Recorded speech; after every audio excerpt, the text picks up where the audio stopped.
Hello बच्चों, let's read the question. The question says what is constitution, why is it important. Question में हमसे पूछा गया constitution क्या होता है और इसकी क्या इंपॉर्टेंस है। आइए इसके आंसर के बारे में पढ़ते हैं।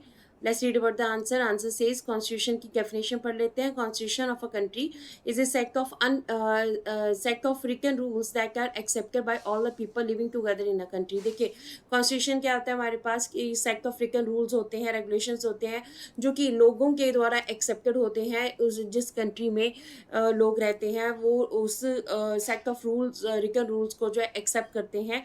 इसको जो हमारे पास ये रूल्स हैं, यही रूल्स हमारे पास कॉन्स्टिट्यूशन कहलाते हैं और इसी के जरिए कोई भी कंट्री जो अपना वर्क करती है। इंपॉर्टेंस की अगर हम बात करें तो constitution is the supreme law that deter the relationship among the people living in a territory. देखिए कॉन्स्टिट्यूशन एक सुप्रीम लॉ होता है, हमारे पास सबसे बड़ा लॉ होता है जो कि ये डिटर्म करता है कि एक कैरेक्टरी में, एक देश में, एक जगह में रहने वाले लोग हैं उनके आपस में क्या रिलेशन है। And also the relationship between the people and the government, लोगों के बीच में, गवर्नमेंट के बीच में क्या डिसीजन है, ये हमें कॉन्स्टिट्यूशन से ही पता चलता है। It generates trust and coordination that is necessary for different kind of people to live together.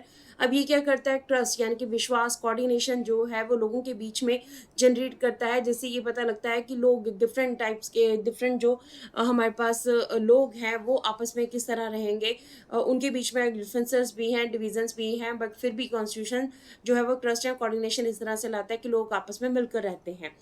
एक specified how the government will be constituted and who will take all the important decision. इसमें यह भी हमें पता लगता है कि government किस तरह से बनाई जाएगी और गवर्नमेंट के लिए जो इम्पोर्टेंट डिसीजन जो है वो कौन लेगा, ये सब कुछ हमें कॉन्स्टिट्यूशन में मिलता है। So it lays down the limits on the powers of the government. अब ये क्या करता है, गवर्नमेंट की जो पावर्स होती है उसके ऊपर भी लिमिट लगाता है ताकि गवर्नमेंट कोई भी जो है वो स्टेप ना ले सके, लोगों को अकाउंटेबल रह कर ही स्टेप उठाए। And tells us what the rights of the citizens are, ये हमें लोगों के जो राइट्स होते हैं उसके बारे में कॉन्स्टिट्यूशन बताता है।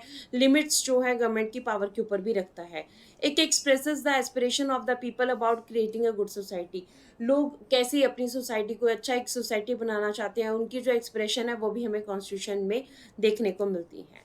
So this is the answer of the question. Hopes you understood the question as well as the answer. Thank you.